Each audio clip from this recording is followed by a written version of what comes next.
Shalom saudara-saudara yang dikasihi Tuhan. Bersyukur ada kesempatan buat kita hari ini boleh merenungkan firman Tuhan. Sebelum kita mulai merenungkan firman Tuhan, mari kita berdoa. Terima kasih Tuhan, kami mengucap syukur untuk setiap berkat Tuhan yang sudah Tuhan berikan buat kehidupan kami. Kami bersyukur kami boleh ada kesempatan hari ini juga Tuhan, untuk kami boleh merenungkan firman Tuhan. Ya Bapa, Engkau sendiri yang memberikan kami hikmat pengertian untuk setiap apa yang kami baca, yang kami dengar. Biarlah semuanya terlihat dan terdengar sederhana untuk boleh kami mengerti setiap firman yang hendak Kau sampaikan.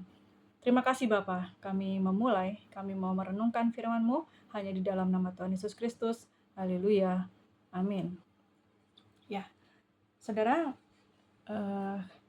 kali ini saya mau ngajak untuk merenungkan firman Tuhan dari Yohanes pasal yang kelima, ayat 1 sampai ayat yang 9.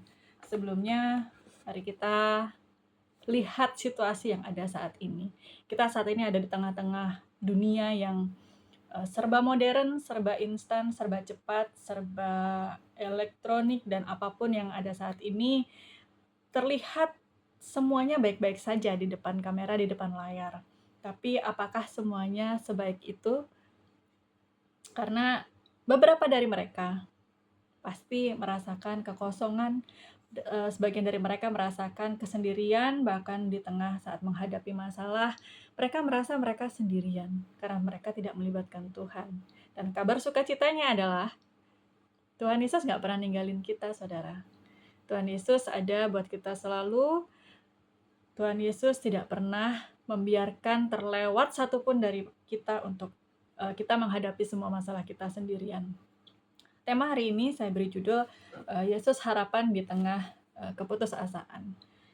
Mari kita baca di Yohanes pasal yang kelima, ayat 1 sampai ayat yang ke-10.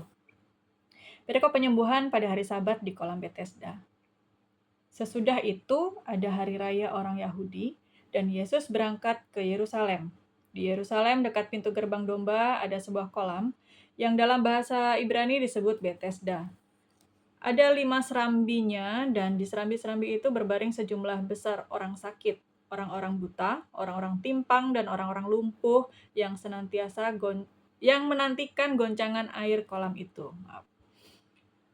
Sebab sewaktu-waktu turun malaikat Tuhan ke kolam itu dan menggoncangkan air itu, dan barang siapa yang terdahulu masuk ke dalamnya sesudah goncangan air itu menjadi sembuh, apapun juga penyakitnya.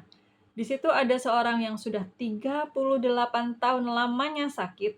Ketika Yesus melihat orang itu, ia berbaring di situ, dan karena ia tahu, ianya huruf besar, berarti itu Tuhan, bahwa ia telah lama dalam keadaan itu, berkatalah ia kepadanya, "Maukah engkau sembuh?"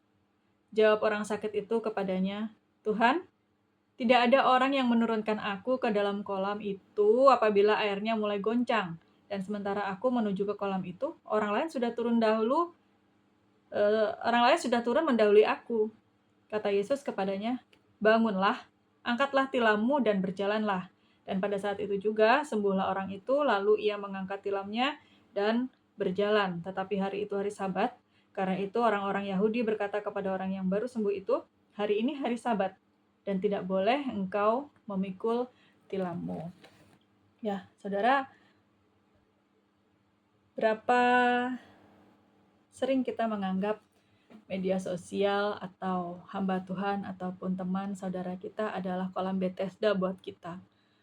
Kolam yang memberi pengharapan kesembuhan buat kita.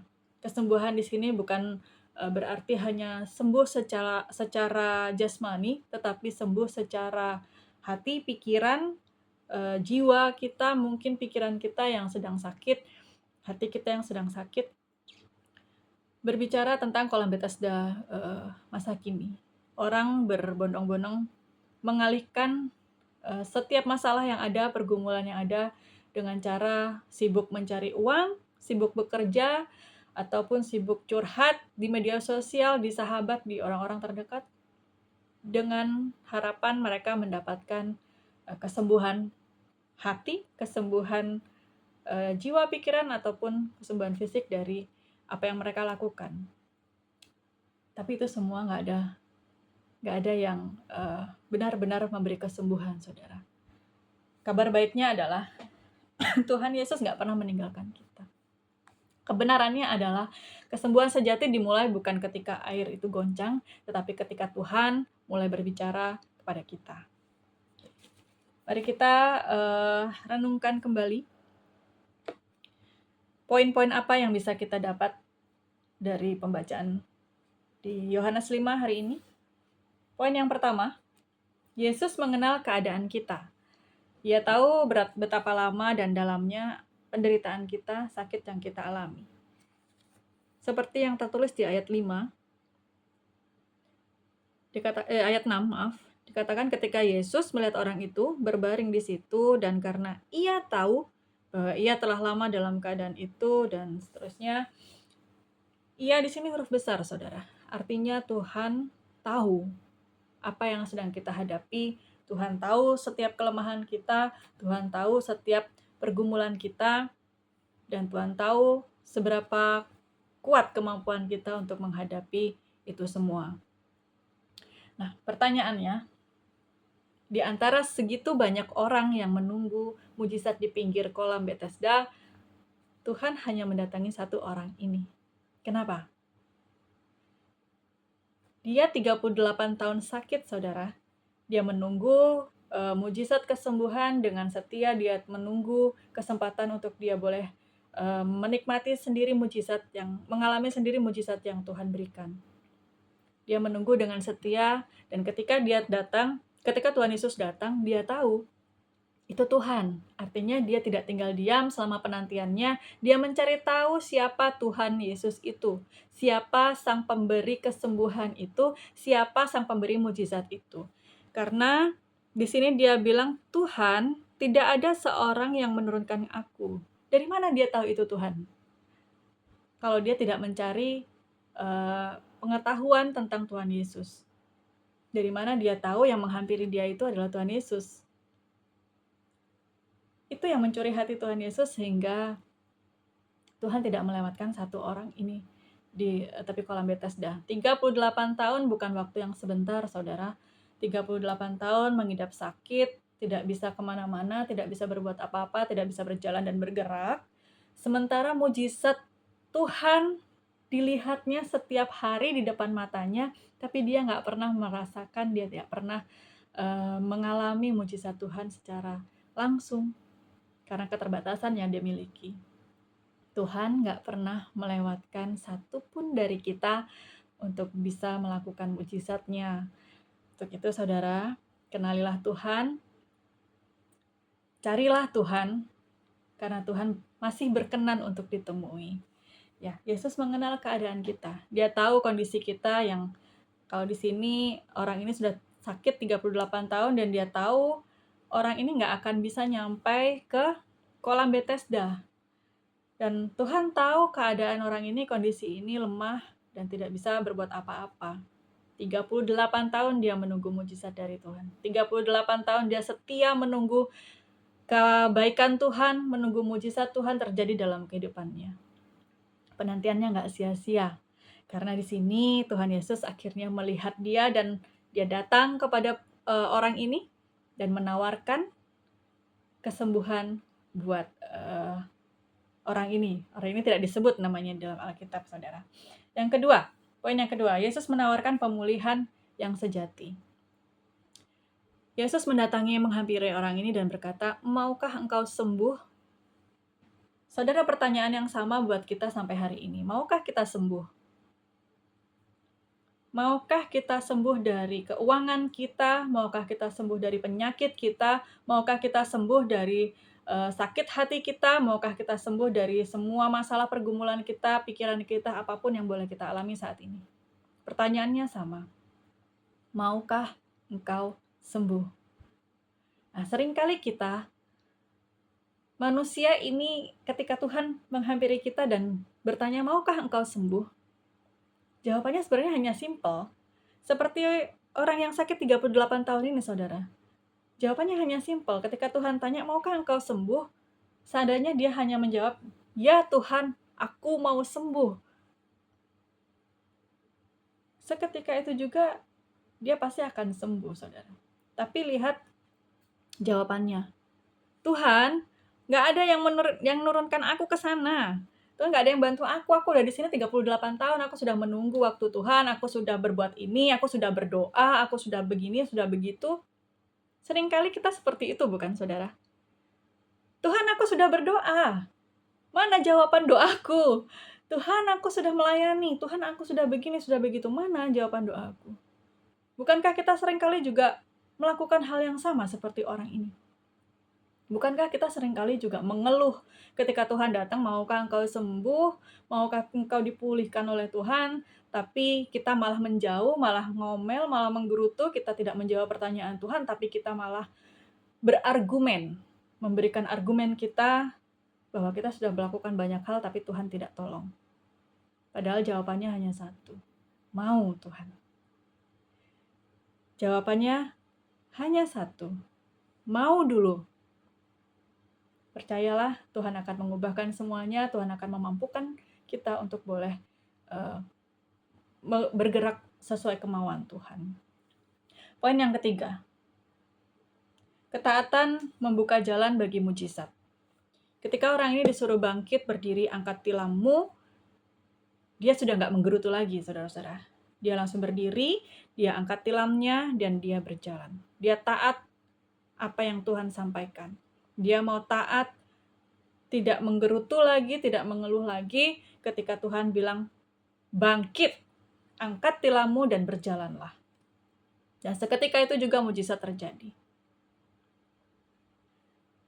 Kalau kita mau taat perintah Tuhan, saya yakin dan percaya setiap kita akan merasakan, akan menikmati, akan mengalami setiap mujizat Tuhan, kebaikan Tuhan dalam kehidupan kita. Kalaupun Tuhan belum bekerja, saudara, jangan pernah mengeluh. Kerjakan bagian kita. Karena setiap rencana kita tidak sepenuhnya sesuai dengan rencana Tuhan. Tuhan punya rencana yang lebih baik dari kita. Ketika Tuhan tidak menjawab doa kita, bukan berarti Tuhan tidak memperhatikan kita. Justru Tuhan akan memberikan sesuatu yang di luar keinginan kita, yang terkadang membawa kita, menghalangi kita untuk menuju hal-hal yang tidak baik untuk kita. Semua yang terjadi dalam kehidupan kita ini, semua adalah untuk kebaikan kita dan hanya untuk kita. Tuhan melakukan semuanya itu hanya untuk kita, kebaikan kita. Tinggal kita saja. Maukah kita mengikuti apa perintah Tuhan? Maukah kita menjawab pertanyaan Tuhan? Maukah engkau sembuh? Maukah engkau dipulihkan? Maukah engkau diubahkan? Maukah engkau menerima mujizat? Jawabannya tergantung dari respon kita. Dan maukah kita taat, saudara? Ketika Tuhan memerintahkan sesuatu untuk kita, ketika Tuhan menyuruh kita untuk bergerak, melayanilah, bangunlah, jangan bersedih, bersukacitalah, dan sebagainya. Maukah kita taat akan perintah Tuhan? Maukah kita taat untuk kita boleh melakukan sesuatu sesuai dengan perintah Tuhan, sesuai dengan firman Tuhan yang disampaikan? Maukah kita taat dengan firman Tuhan, saudara? Pertanyaannya masih sama. Maukah engkau sembuh? Maukah engkau taat? Dan jawabannya tergantung Anda dan saya. Kita semua. Jangan biarkan keegoisan kita, jangan biarkan celah itu memberi waktu iblis untuk mengganggu kita, mengacaukan iman kita. Tetap fokus sama Tuhan, jangan fokus melihat besarnya masalah yang ada, karena Tuhan kita lebih besar daripada masalah yang sedang kita hadapi. Mari kita akhiri kiranya melalui firman ini, kita semua dikuatkan untuk tidak lagi gelisah, untuk tidak lagi kecewa, untuk tidak lagi putus asa, karena di dalam Tuhan ada pengharapan yang kekal. Mari kita berdoa. Mengucap syukur Tuhan, terima kasih untuk firman yang sudah kami baca dan kami renungkan saat ini Tuhan.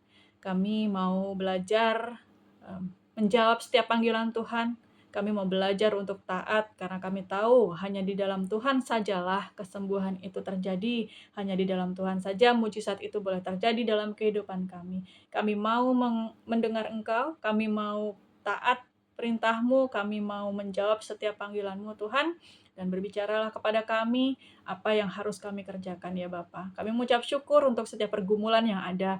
Biarlah itu semua membuat kami menjadi lebih dewasa, iman kami menjadi lebih bertumbuh, dan kami menjadi lebih mengenal akan Engkau. Kami mau taat, kami mau dengar-dengaran firman-Mu ya Bapa. Pakai kami, mampukan kami untuk kami boleh menjalani setiap permasalahan yang ada. Kami mau menjalani hidup yang Tuhan sudah berikan buat kami, dan mampukan kami ya Bapa. Terima kasih Tuhan, kami lemah, kami manusia yang tidak sempurna. Untuk itu kami mohon Tuhan yang memampukan setiap kami, Tuhan yang memberikan kekuatan buat kami untuk kami boleh menjalani setiap hari-hari kami. Kami mengucap syukur, kami punya Allah yang luar biasa. Kami bersyukur hanya di dalam nama Tuhan Yesus Kristus. Haleluya. Amin.